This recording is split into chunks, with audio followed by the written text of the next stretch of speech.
Berita sakau lagi. Okey tuan-tuan, hari ini berita melaporkan seorang bekas pegawai ahli parlimen ni ditahan kerana disyaki meminta rasuah RM500,000 wang rakyat ni berhubung kelulusan permohonan dana projek mesra rakyat yang bernilai kira-kira RM1.5 juta wang rakyat juga pada tahun 2024. Dahsyat. Minta rasuah sampai 33% daripada nilai projek. Ni baru nama dia sakau yang sangat dahsyat. Saudara, projek Mesra Rakyat ni adalah projek yang diperkenalkan pada waktu itu adalah zaman Datuk Seri Najib Razak untuk membiayai projek-projek yang berteraskan pendidikan, infrastruktur ataupun perkhidmatan awam.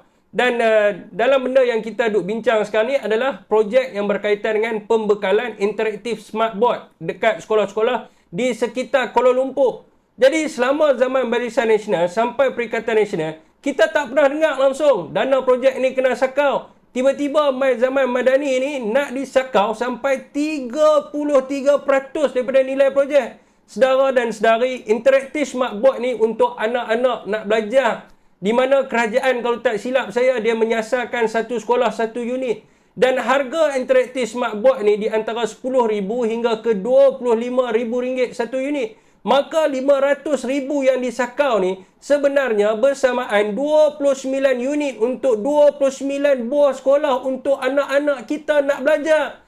Sampai ke pendidikan anak bangsa pun mereka ni nak sakau. Kenapa tak dedahkan pegawai MP mana yang ambil duit ni? Apakah pandangan rakyat Malaysia? Hampa sakit hati ke tak?